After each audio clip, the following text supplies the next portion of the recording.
आज का संडे पारिवारिक प्रवचन का जो हमारा विषय है आनंदमय जीवन। आज हर कोई अपने आनंदमय जीवन की कल्पना करता है, चाहे वो स्टूडेंट हो, चाहे वो नौकरी पर जाने वाले हमारे नवयुवक हो, या फिर गृहस्थ हो, या फिर वृद्ध हो। तो आनंदमय जीवन प्राप्त करना बड़ा कठिन प्रतीत होता है। सबको ये लगता है कि आनंदमय जीवन एक केवल मात्र कल्पना हो सकती है, लेकिन आनंदमय जीवन को आप कैसे प्राप्त कर सकते हैं, आनंद का क्या तात्पर्य है, तो इसके ऊपर थोड़ी सी आज चर्चा प्रारंभ करेंगे। और यह वीडियो आपके बच्चों के लिए भी उपयोगी है, तो मेरा आग्रह है आप सभी अपने बच्चों के साथ भी इस वीडियो को टीवी के ऊपर देख लें। दो शब्द हमें सुनाई देते हैं, एक है सुख और एक है आनंद। सुख और आनंद में कुछ विशेष अंतर प्रतीत नहीं होता, लेकिन जो अंतर है उसको समझना है। जो सुख की कामना करते हैं या जो आनंदमय जीवन की कामना करते हैं, सुख से तात्पर्य केवल भौतिक शरीर को प्राप्त जो भी सुख है या भौतिक वस्तुओं से हमें प्राप्त हो सकता है। जैसे कमरे के अंदर गर्मी बहुत है, एयर कंडीशन चल रहा है, तो हमें उसका सुख प्राप्त हो रहा है। किसका? Air condition.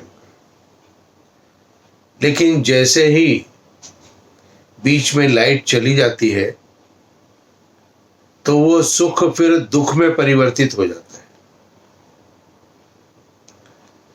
क्यों? क्योंकि वो भौतिक पदार्थों से प्राप्त हो रहा था और हमारे शरीर जो भौतिक है उसके लिए प्राप्त हो रहा था। तो सुख की कामना अधिकतर लोग करते हैं और उस सुख को भी प्राप्त कर लेते हैं। लेकिन यहां हम चर्चा कर रहे हैं आनंदमय जीवन की। तो आनंद क्या है? तो आनंद आपका आत्मा का विषय है।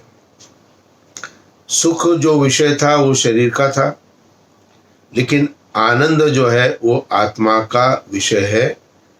इसलिए जब आपको आपकी अपनी आत्मा के अंदर आनंद का जब आप अनुभव करते हैं तो निश्चित रूप से वो आनंदमय जीवन की जो कल्पना है वो आप सभी प्राप्त कर सकते हैं।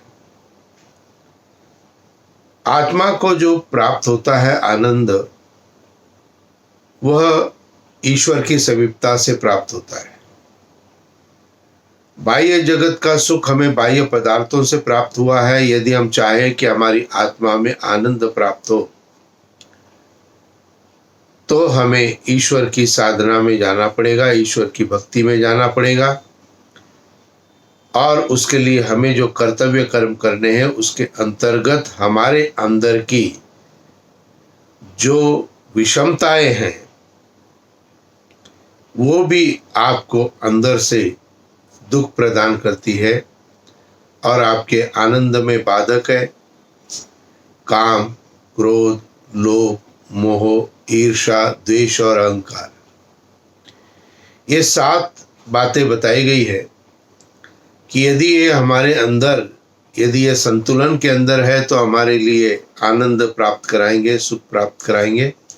लेकिन अनियंत्रित होते हैं ये हमारे अंदर, तो हमें उस आनंद की प्राप्ति नहीं होगी जिसकी हम कल्पना कर रहे हैं। ईश्वर की भक्ति व्यक्ति कितना भी करे, साधना कितना भी करे, लेकिन आंतरिक दोष यदि हमारे दूर नहीं होंगे तो हमें आनंद की प्राप्ति नहीं हो सकती। 2 शब्द आपने और सुने होंगे, एक है स्वर्ग और एक है नरक। किधर जाना चाहते हैं सब? किसी से पूछो तो कहेंगे स्वर्ग जाना चाहते हैं। अब ये स्वर्ग और नरक कोई स्थान विशेष है क्या?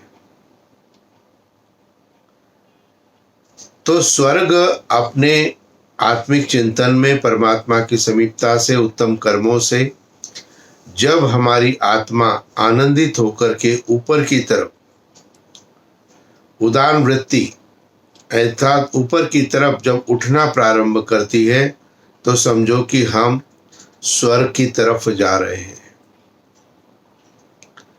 और इसके विपरीत कोई भी अपने कर्मों के कारण और ईश्वर से दूरी बना के रखते हैं, तो उस कारण से भी उनके अंदर शक्ति नहीं होती है और प्रत्येक और दुख और कष्ट का उनको अनुभव होता है। तो ऐसे व्यक्ति समझो नरक की तरफ जा रहे हैं। संकेत भी लोग करते हैं, लेकिन ऐसा कोई स्थान नहीं है। लेकिन संकेत में लोग क्या करते हैं, स्वर्ग कहाँ है तो ऊपर उंगली उठा देंगे, नरक कहाँ है तो नीचे उंगली करेंगे। ऐसा नहीं है कि स्वर्ग कहीं ऊपर है, नरक कहीं नीचे है। ये हमारे द्वारा निर्मित स्वतः के हमारे कर्म है, जिससे स्वर्ग अर्थात सुख विशेष हमको प्राप्त होता है। सुख के साथ विशेष वो आनंद है। यदि केवल सुख है वो भौतिक हो गया, सुख विशेष ये आनंद है। तो सुख विशेष यदि हमें प्राप्त हो रहा है तो इसका अर्थ है हम स्वर्ग की तरफ जा रहे हैं। और यदि दुख विशेष हम अनुभव कर रहे हैं, दुख सबको प्राप्त होता है लेकिन अनुभव कोई कोई करता है। 20%, 10%, 5%, 50%, कोई भी परसेंटेज ऐसा हो सकता है जिनकी आत्माएं अपने दुख को सहन कर सकती है। उनके जीवन में दुख और कष्ट आते हैं, ऐसा नहीं है कि नहीं आते हैं, लेकिन वो उनको सहन करते हैं। ये शक्ति उन्होंने अपने अंदर ईश्वर की उपासना से अर्जित की हुई है। तो आनंदमय जीवन यदि प्राप्त करना हो तो हमें दो बातों की तरफ ध्यान देना पड़ेगा। तो एक बात जो मैं लगभग 125 से अधिक वीडियो मेरे हो गए हैं, उन सभी में अधिकतर एक बात मैं प्रत्येक दिन कह रहा हूं कि ईश्वर की समीपता को प्राप्त करो। बिना ईश्वर की समीपता के आपका जीवन निराधार है, उसका कोई आधार नहीं। और इसलिए उस परमपिता परमात्मा की सानिध्यता के लिए आप नित्य प्रति बैठ करके साधना करो। तो एक तो उपाय आनंदमय जीवन का ही है। अब लोग कोई प्रश्न कर सकते हैं कि आचार्य जी केवल मात्र साधना करने से आनंदमय जीवन हो जाएगा क्या? यदि हो जाएगा तो ये कैसे हो जाएगा? तो जब आप ईश्वर की साधना में ध्यान और मन लगा करके नित्य प्रति करना प्रारंभ करेंगे तो ईश्वर क्या करेगा? ईश्वर आपकी आत्मा में इतना अत्यधिक बल प्रदान करेगा, इतनी अत्यधिक शक्ति आपके आत्मा के अंदर पैदा करेगा कि वो भयंकर से भयंकर दुखों से भी नहीं घबराएगा। और जो दुखों से नहीं घबरा रहा है, ऐसा व्यक्ति कौन है? जो दुख को सहन करने की क्षमता रखता है। और जो दुख को सहन करने की क्षमता रखता है, उसको दुख तो आया तो सही, लेकिन प्राप्त उसको नहीं हुआ, क्योंकि उसने उसका अनुभव नहीं किया।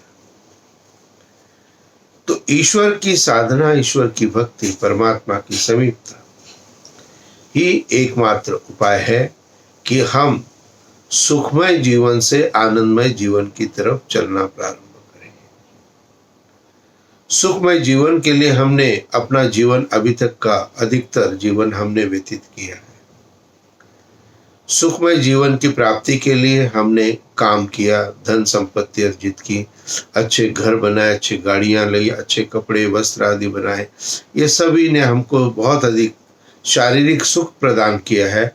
लेकिन अब समय आ गया है कि शारीरिक सुख के बाद हम आत्मिक आनंद की तरफ भी अपने कुछ विचारों को चलाना प्रारंभ करें। ये कब से प्रारंभ करना है? बाल्यकाल से प्रारंभ करना है। यदि बच्चे कोई 5th क्लास में, 6th क्लास में, 4th क्लास में है, अधिकतर हम बच्चों के प्रारंभिक वर्षों के अंदर उनको ईश्वर की भक्ति और साधना में नहीं लगाते।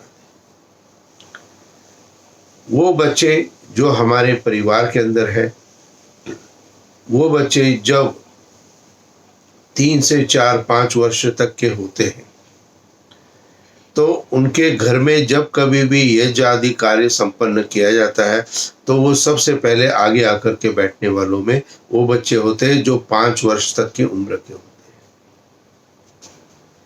लेकिन माता पिता ने कभी इस बात का विचार नहीं किया कि इन बच्चों के अंदर जो ईश्वर के प्रति श्रद्धा है, भक्ति है, और जो प्रत्येक कर्म को स्वयं अपने हाथ से करना चाहते हैं, इनको हम आगे भी इस सुविधा को उनके आदत के अंदर परिवर्तित करें। इसलिए जब बच्चे 5 वर्ष से बड़े होना प्रारंभ हो जाते हैं तो धीरे धीरे याजिक प्रक्रियाओं से हम उनको यदि अलग करते हैं, अलग सोचते हैं, अलग विचार करते हैं और उनके लिए याजिक प्रक्रियाओं को हम अपने घर के अंदर यदि संपन्न नहीं करते हैं तो ऐसे विद्यार्थी, ऐसे बच्चे हमारे ईश्वर से दूर होना प्रारंभ हो जाते हैं। कोई कहेगा आचार्य जी यज्ञ क्यों महत्वपूर्ण है? बाकी कोई भी स्तुति प्रार्थना उपासना कोई भी व्यक्ति करता है तो बहुत से व्यक्ति तो केवल खड़े खड़े नमस्ते कर देते हैं, बस हो गई पूजा। कोई व्यक्ति है 1-2 मिनट वहां पर बैठ जाते हैं, लेकिन उस समय का जो प्रभाव है इतना अधिक नहीं पड़ता है। आप किसी व्यक्ति से प्रभावित यदि होना चाहते हो तो आप उसको केवल नमस्ते कर दो और चले जाओ, तो क्या आप उस व्यक्ति के विचारों से, उसकी शक्ति से, उसकी बातों से प्रभावित हो सकते हैं? नहीं हो सकते।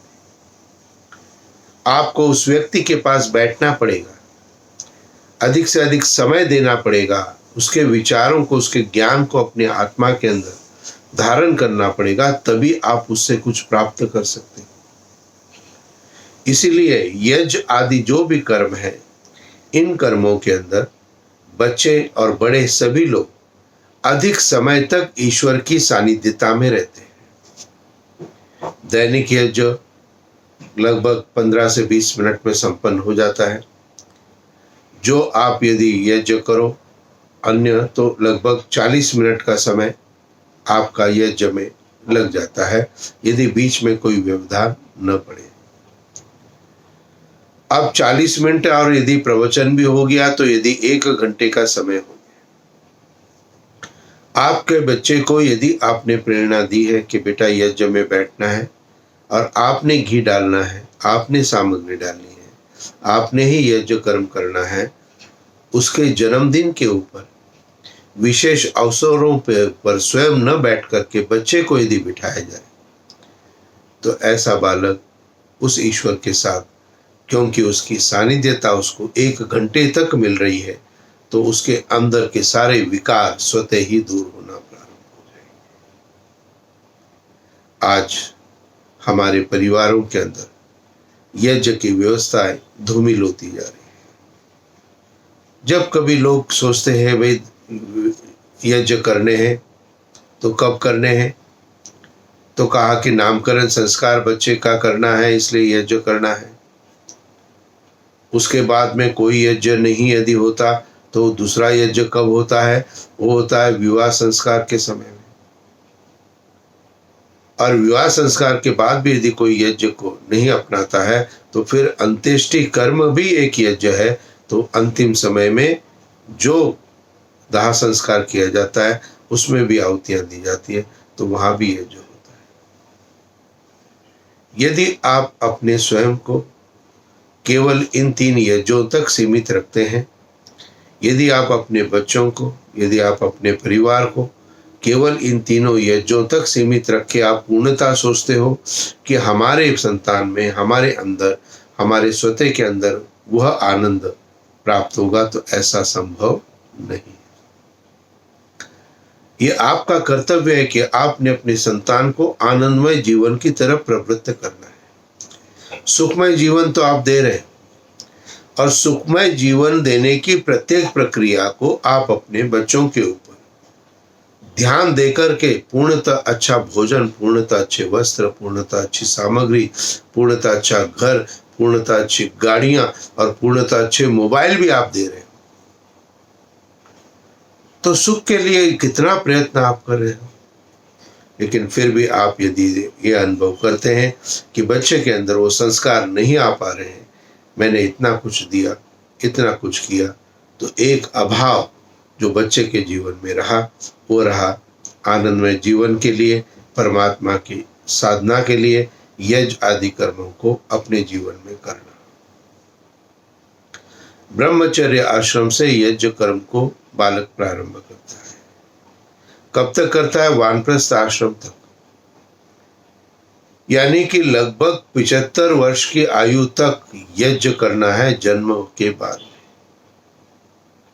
संन्यास आश्रम में यज्ञ करने और कराने का विधान नहीं है, इसलिए हम कहीं देखते नहीं है कि सन्यासी स्वयं यज्ञ कर रहे हैं या स्वयं यज्ञ को करा रहे हैं।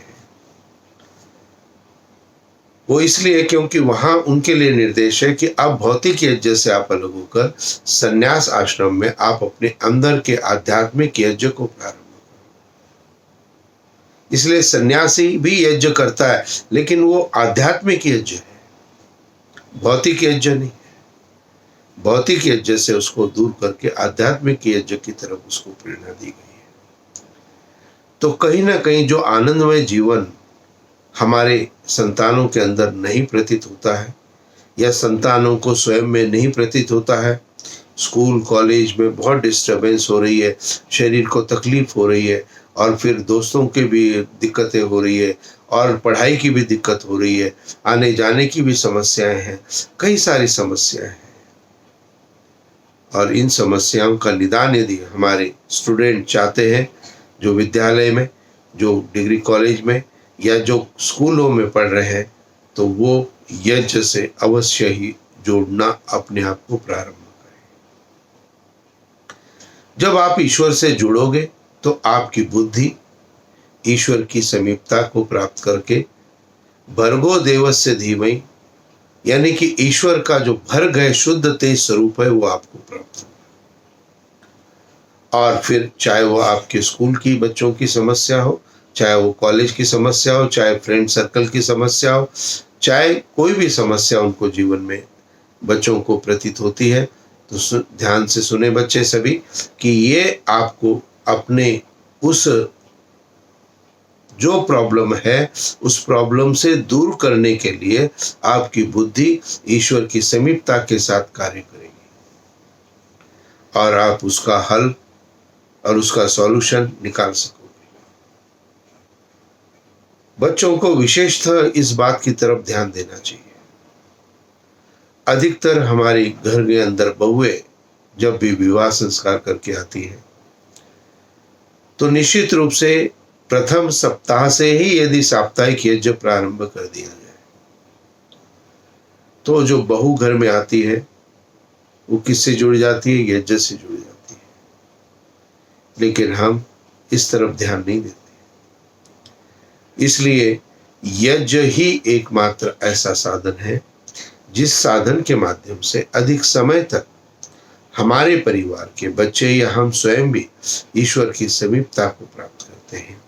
इसलिए यज्ञों के माध्यम से यदि हम अपने जीवन को आनंदमय जीवन की तरफ प्रवृत्त करना प्रारंभ करते हैं, तो हम देखते हैं कि हमारे जीवन में सुख तो था ही था, अब आनंद भी आने लगे। और इसका अनुभव कब आपको होगा? जब आपका जीवन आनंदमय जीवन होना प्रारंभ हो गया, तो तब आपको अनुभव होगा कि अब कोई भी प्रक्रिया होती है, कोई भी कुछ बोलता है, कोई भी कुछ बात हो जाती है, मुझे उससे कोई विशेष अंतर नहीं पड़ता है। पहले कॉलेज में किसी दोस्त ने कुछ कह दिया, मित्र ने कुछ कह दिया, अंदर बात लग जाती है, अब नहीं लगती। कारण ईश्वर की समीपता है। इसलिए याज्ञिक प्रक्रियाओं के साथ आप अपने बच्चों को भी जोड़ें और स्वयं भी जोड़ना प्रारंभ करें। 5 प्रकार के यज्ञ जो बताए गए हैं, दैनिक में प्रत्येक को गृहस्थ को करनी चाहिए। जो बच्चे हैं, कॉलेज तक है या जिनकी शादी नहीं हुई है, विवाह संस्कार तक, उनके लिए 2 यज्ञ नित्य प्रति उनको करनी चाहिए। एक है ब्रह्म यज्ञ, अर्थात रोजाना ईश्वर का ध्यान करें, ओम के माध्यम से, गायत्री मंत्र के माध्यम से, ईश्वर स्तुति प्रार्थना उपासना के माध्यम से, वैदिक संध्या के माध्यम से। प्रातःकाल स्नान के बाद में बच्चों को 5 से 10 मिनट अपना अतिरिक्त प्रत्येक दिन निकालना चाहिए, और वह आपके ब्रह्म यज्ञ का समय हो। ध्यान लगाकर ईश्वर को अनुभव करते हुए उसकी प्रार्थना, स्तुति और उपासना करना प्रारंभ करें। तो बच्चों के लिए और सबके लिए भी, बाकी बड़ों के लिए भी ब्रह्म यज्ञ ये है। देव यज्ञ कहते हैं हवन को। जब भी अवसर हो, यज्ञ के अंदर पूर्णतः प्रारंभ से सम्मिलित हो। किसी परिवारों में, हम तो अधिकतर परिवारों में यज्ञ कराने जाते हैं, तो कहीं पर भी जो है यह प्रतीत होता है कि भाई यज्ञ में जो उनको बुलाया वो परिवार ने, अपने मित्रों को, वो सभी लोग आधा घंटे बाद आ रहे हैं, कोई 20 मिनट बाद आ रहा है, कोई 45 मिनट बाद आ रहा है, बाद में आते रहते हैं। यज्ञ के समय में प्रारंभ से जो आत्मा बैठती है, प्रारंभ से जो बैठती है, उसको आनंद विशेष प्राप्त होता है। इसका अनुभव आप करते हैं कभी, जब भी आप साप्ताहिक प्रक्रियाओं के अंतर्गत यदि आप यज्ञ आदि कहीं करने जाते हैं या अपने घर में करते हैं, तो पूर्णतः प्रारंभ से ही यदि आप उसमें संलग्न होते हैं तो आपको आनंद विशेष प्राप्त होता है। इसलिए प्रारंभ से ही यज्ञ के अंदर, हवन के अंदर अपनी आहुति को प्रदान करिए। पूर्णतः निष्ठा भक्ति के साथ में प्रत्येक आहुति के साथ संकल्प एक धारण करते रहे, जो मंत्र का संकल्प आपको अपने जीवन में धारण करना है। तो ये 2 यज्ञों से विद्यार्थी हमेशा जुड़े रहे, जब भी समय मिले। और जिनके परिवारों में बच्चों के यज्ञ नहीं होते हैं, यदि वो मेरा ये वीडियो देख रहे हैं, तो अपने माता पिता को जरूर आग्रह करो, जरूर उनको बोलो कि घर के अंदर यज्ञों को करना प्रारंभ करें। आप अपनी बात से कई चीजें माता पिता से मनवा लेते हो, इस बात को भी आप अपने माता पिता को मनवाएं कि मुझे यज्ञ में सम्मिलित होना है, इसलिए घर पर यज्ञ को संपन्न करना है। तो देखेंगे आप कि आपके विद्यालय के अंदर आपकी उन्नति, आपका चरित्र, उत्तमता, व्यवहार, आपका आचरण, विचार, ये सभी विद्यार्थियों के बदलने प्रारंभ हो जाएंगे और उनका जीवन कष्टमय न होकर, दुख और से परिपूर्ण न होकर, सुख और आनंदमय जीवन अपना पूर्णतः ब्रह्मचर्य आश्रम का, विद्यालय का, स्कूल का, कॉलेज का और ये सभी अपनी नौकरी के अंदर भी आप प्राप्त कर सकते हो। तो विवाह होने से पहले तक के 2 यज्ञ विद्यार्थियों को जरूर सम्मिलित होने चाहिए प्रारंभ से। एक तो दैनिक प्रक्रिया, स्नान के बाद प्रातःकाल, और सायंकाल भी करना चाहे तो सायंकाल भी करें। तो एक तो यज्ञ ये हो गया, और दूसरा हवन का जो मैंने बताया वो आपके परिवार में होता रहे, इस बात को आप जो है दृढ़ता से करने का प्रयत्न करो। अब गृहस्थ होने के बाद में प्रथम 2 यज्ञ तो करना ही था उसको, और कर भी रहा था। अब गृहस्थ के बाद 3 यज्ञ और जुड़ जाते हैं, और अधिकतर जिन्होंने का गृहस्थ अभी 30 साल का हो गया, 40 साल का हो गया, 50 साल का हो गया, तो बाकी के 3 यज्ञ जो है वो यदि आप संपन्न कर रहे हैं तो फिर पूर्णता होती है। तो विवाह के बाद जो आपके सास ससुर है, जो आपके माता पिता है, जो घर के अंदर बड़े हैं, उन सब का सम्मान करना, उन सब की अपने क्रियाओं के द्वारा उनको सुख विशेष प्राप्त कराना, उनसे हमेशा सम्मान के साथ बात करना, और आपके जो सास ससुर जो घर के बड़े हैं उनका सम्मान करना ये तीसरा यज्ञ है। अब यदि आप अपने घर के जो बड़े हैं उनके प्रति मन के अंदर कोई विषम भाव रखते हो तो समझ लो कि ये यज्ञ आप नहीं कर रहे।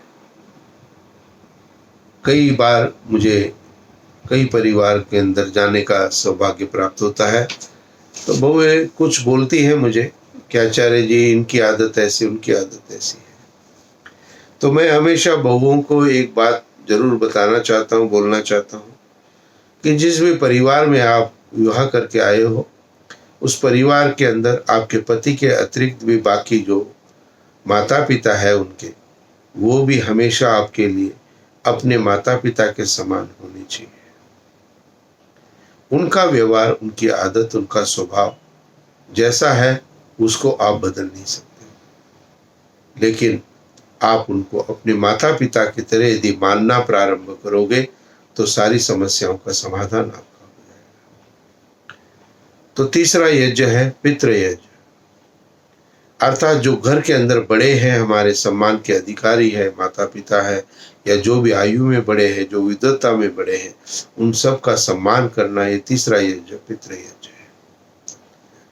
चौथा यज्ञ वैश्वदेव यज्ञ है कि जब विवाह के बाद में जब आप घर के अंदर भोजन कभी पकाओ या भोजन यदि कहीं पर आपके सेवक ने, सहायक ने पकाया है, तो भी यदि उस भोजन के अंदर से कुछ भाग निकाल कर आप चींटी को, आप कौवे को, चिड़िया को, आपको गाय को, कुत्ते को या किसी रोगी को, कोई जो पीड़ित है, कोई गरीब है, उसको प्रदान करना।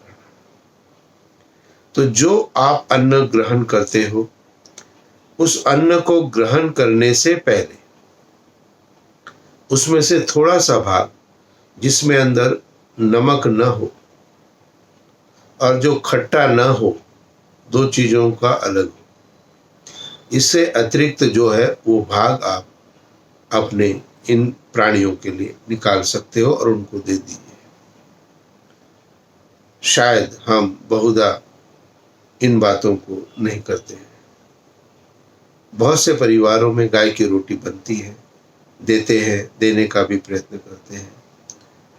यदि आप चींटियों के लिए निश्चित रूप से बाहर पार्क, सभी जगहों के घर के बाहर पार्क होते हैं, बाहर घर के वृक्ष होते हैं, उनकी जड़ के ऊपर आप यदि चींटियों के लिए भी कुछ पदार्थ डालो, क्योंकि चींटियों को तो आप घर में आने नहीं देते हो, तो उनके भोजन की व्यवस्था कहाँ से होगी? तो ये मनुष्य का कर्तव्य परमात्मा ने बताया है कि वो पशु पक्षियों के लिए अन्न का प्रबंध करे। और इसीलिए जो है ये चौथा यज्ञ जो है वैश्वदेव यज्ञ का पूर्णता हमें करनी चाहिए। पांचवा यज्ञ है अतिथि यज्ञ। आपके घर में कोई भी आपसे मिलने आता है, वो धार्मिक, परोपकारी, विद्वान, सच बोलने वाला और अच्छे विचारों वाला व्यक्ति होना चाहिए, चाहे स्त्री हो या पुरुष हो। ऐसे एक का सम्मान करना अतिथि यज्ञ कहलाता है। उनको जो जल अन्न के द्वारा माध्यम से जो भी स्वागत करना है उनका स्वागत करें। लेकिन यहाँ पर एक बात निश्चित रूप से ध्यान रखनी है कि यदि अकस्मात या कभी भी कोई भी बुरा व्यक्ति जिसके विचार बुरे हैं, जिसका आचरण बुरा है, जिसका विचार बुरा है, जिसका व्यवहार बुरा है, ऐसे व्यक्ति की अधिक हमने सम्मान नहीं करना है और शीघ्रता से ऐसे व्यक्ति को घर से विदा कर देना है। तो ये 5 प्रकार के यज्ञ ही आनंदमय जीवन का आधार है। इन 5 यज्ञों को जो व्यक्ति नित्य प्रति करता है, जो महिला नित्य प्रति करती है, जो बच्चे, जो चाहे स्कूल में हो चाहे कॉलेज में हो, यदि 2 यज्ञों को प्रारंभिक के नित्य प्रति करते हैं तो समझ लीजिए आप स्वर्ग विशेष की तरफ प्रस्थान कर रहे हैं। आनंदमय जीवन आपको प्राप्त होना चाहिए। आनंदमय जीवन के लिए आपकी आवश्यकता क्या है? आपकी आवश्यकता है कि एक घर हो, कमरा हो, उस कमरे में एयर कंडीशन भी लगा हो, अच्छे वस्त्र हो और भोजन की व्यवस्था अच्छी हो। कितना खा लेगा व्यक्ति, कितना उपयोग कर लेगा, कितने कपड़े एक बार में पहन लेगा। सीमितता है, अधिकता नहीं है। लेकिन शायद कहीं ना कहीं हमारे अंदर दुख है। एसी की ठंडी हवा भी हमें वो सुख प्राप्त नहीं करा रही, आनंद प्राप्त नहीं करा रही। इसका कारण, दो कारण है। हम पंच यज्ञों से अलग है, या दूसरा कारण है हमारे अंदर दुर्गुण और दुर्व्यसन व्याप्त है। आपके अंदर कितना भी यदि पंच यज्ञों को करते हैं, लेकिन यदि आपके अंदर बुराइयां हैं, आपके अंदर कमियां हैं, तो निश्चित रूप से आप फिर भी आनंद को प्राप्त नहीं कर। तो दोनों प्रक्रियाओं को साथ साथ अपने जीवन में आगे बढ़ाने का प्रयत्न करें। पंच यज्ञों को भी करना प्रारंभ करें और साथ साथ जो भी आपकी कमी आपको दिखाई देती है, उस कमी को सबसे पहले आपको स्वीकार करना है।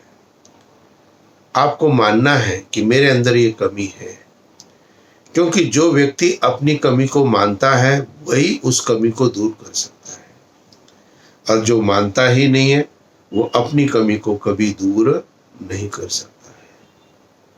इसलिए यदि आप अपने अंदर की बुराई, जो मैंने प्रारंभ में वीडियो के बताई, काम, क्रोध, लोभ, मोह, ईर्ष्या और द्वेष और अहंकार, इसकी यदि अधिकता हमारे अंदर है, इसका कोई कंट्रोल हमारे ऊपर नहीं है, तो निश्चित रूप से ये हमारे लिए दुख का कारण बन जाएगा।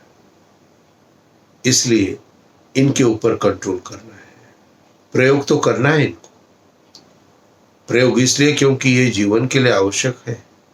काम, क्रोध, लोभ, मोह, ईर्ष्या, द्वेष और अहंकार, ये सभी हमारे लिए जीवन के लिए लाभदायक है, लेकिन इन कंट्रोल। लोभ करने की प्रवृत्ति से व्यक्ति अधिक की प्राप्ति की इच्छा करता है और वो अधिक परिश्रम करके उसको प्राप्त कर लेता है। यदि लोभ होगा ही नहीं तो व्यक्ति संतुष्ट हो जाएगा, फिर वो आगे बढ़ने की प्रक्रिया नहीं करेगा। ईर्ष्या द्वेष किसी के साथ में यदि हम करते हैं तो हमें लगता है कि ये तो आगे बढ़ रहा है, उससे देखते हुए, उसके कपड़ों से, उसके व्यवहार से, उसकी विद्वत्ता से यदि मन के अंदर ईर्ष्या द्वेष उत्पन्न होता है, तो हम भी प्रयत्न करते हैं कि उससे अच्छे वस्त्र हमारे हो।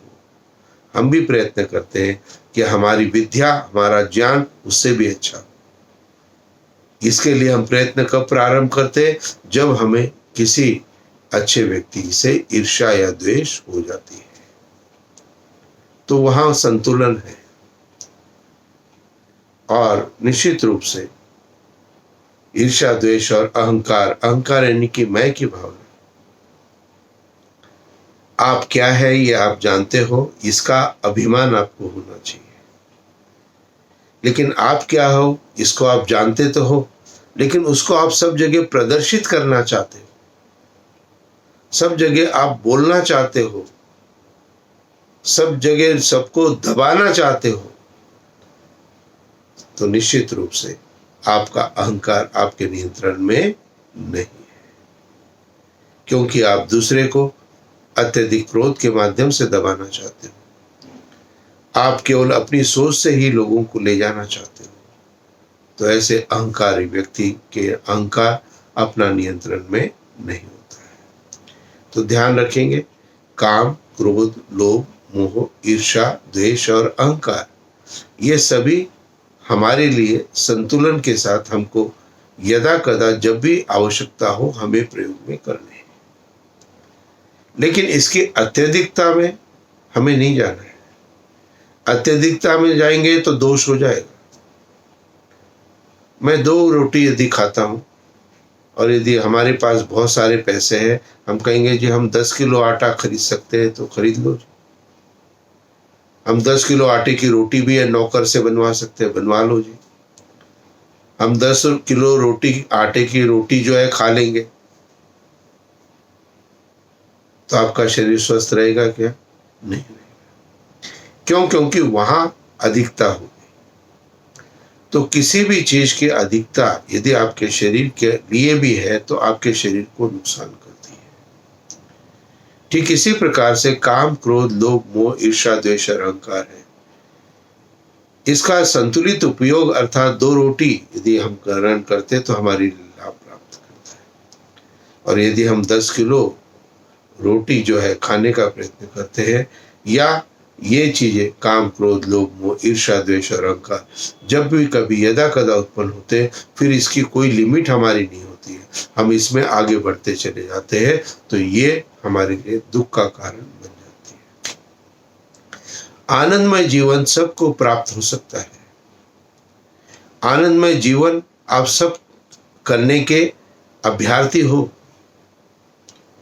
इस प्रकार से आप अभ्यर्थी हो क्योंकि आपको अपने माता पिता ने बहुत अच्छे संस्कार दिए हैं। आप एक अच्छे परिवार के अंदर अपना आगमन हुआ है, आपकी संतान उत्तम आपको प्राप्त हुई है। ये सारी व्यवस्थाएं ईश्वर ने आपके लिए की, क्योंकि ईश्वर चाहता है आपका आनंदमय जीवन हो। लेकिन केवल मात्र साधन है यदि, और हम क्रिया नहीं करते, तो हम अपने लक्ष्य को प्राप्त नहीं हो सकते हैं। तो ईश्वर ने ये सारे साधन तो हमको प्राप्त करा दिए, लेकिन हमने इसका यदि सही उपयोग नहीं किया है, इसके लिए कार्य यदि नहीं किया है, तो हमें लक्ष्य प्राप्त नहीं हो। बहुत सुंदर अच्छी से अच्छी कार यदि मेरे पास हो, और यदि मैं कहीं जाना चाहता हूं, तो मैं लक्ष्य तक तभी पहुंच सकता हूं जब उस कार का मैं प्रयोग करूं और सही प्रकार से प्रयोग करूं। यही बात हमारे जीवन के कर्मों की है। यदि हम आनंदमय जीवन के उस लक्ष्य को प्राप्त करना चाहते हैं, तो हम अपने जीवन के अंदर जो साधन हमें प्राप्त हुए हैं, उन साधनों की योग्यता, उन साधनों की महत्वता, उन साधनों को अंदर विचार करें कि कितनी बढ़िया बातें हमारे पास में, और फिर भी हम दुखी है। कारण एकमात्र यही है कि हमारे अंदर के दोष हमें दूर करने हैं। कोई भी कमरा जो आपके घर के अंदर का कमरा होता है, जिसको आप बहुत साफ सुथरा रखते हो, वो होता है आपका ड्राइंग रूम। आप यदि किसी को बुलाना चाहते हो और ड्राइंग रूम के अंदर जगह जगह गंदगी पड़ी है, आपने बड़े आग्रह से उसको बुलाया, तो क्या वो व्यक्ति उस ड्राइंग रूम में बैठेगा? नहीं बैठेगा। ठीक इसी प्रकार से जिस आनंदमय जीवन की हम कामना करते हैं, उसके लिए ईश्वर को इस आत्मा की समीपता में लाना पड़ेगा। और आत्मा के अंदर यदि विकार है, तो परमात्मा की समीपता हमें प्राप्त नहीं होगी। आएंगे तो सही, लेकिन चले जाएंगे, समीपता प्राप्त नहीं। इसलिए शायद हम दैनिक प्रक्रियाओं के अंदर कितना प्रयत्न करते हैं ईश्वर की समीपता को, लेकिन हमारे अंदर की स्वतः की जो बुराइयां हैं, उनके कारणों के कारण ये निश्चित रूप से आनंद में जीवन हमारा हो नहीं पाता है।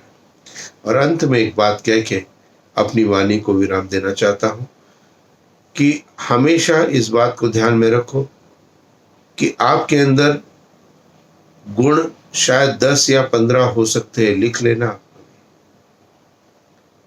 और आपके अंदर दोष कितने हैं, इसको भी लिख लेना। तो आपको आश्चर्य होगा कि मेरे अंदर शायद 1 या 2 ही दोष मुझे नजर आ रहे हैं।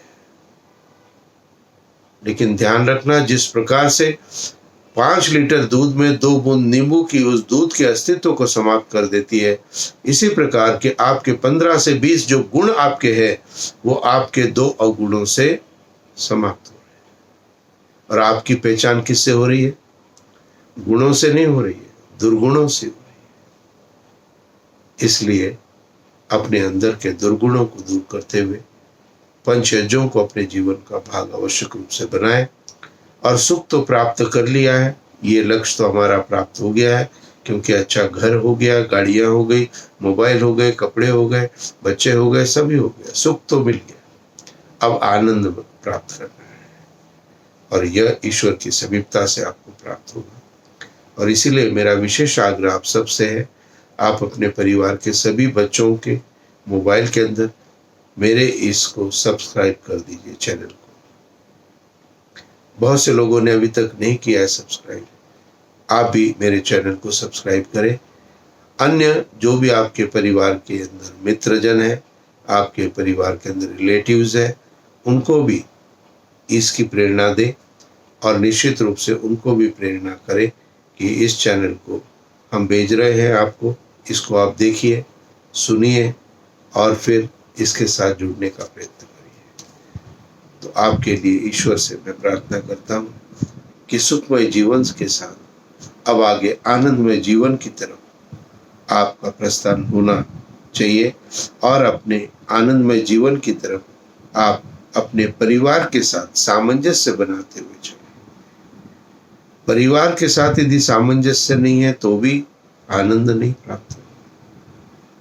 परिवार के अंदर सबके विचार अलग अलग हो सकते हैं, सबकी शिक्षा अलग अलग हो सकती है, सबके आदतें अलग अलग हो सकती है, सबके स्वभाव अलग अलग हो सकते हैं, लेकिन हमें क्या करना है? हमें एक सामंजस्य बना के चलना है। यदि परिवार में कोई क्रोध करता है तो हमें इस बात को सोचना चाहिए कि ये उसका स्वभाव है। क्या है? स्वभाव है। उसका स्वभाव क्रोध करने का है, इसलिए वो करता है, और स्वभाव को शायद ही कोई चेंज कर पाता है।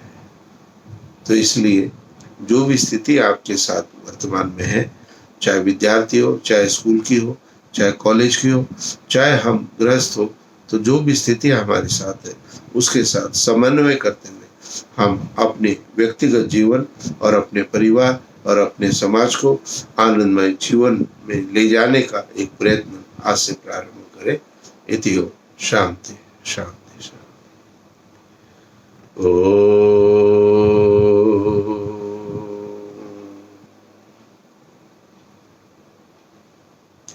शांति शांति शांति। नमस्ते।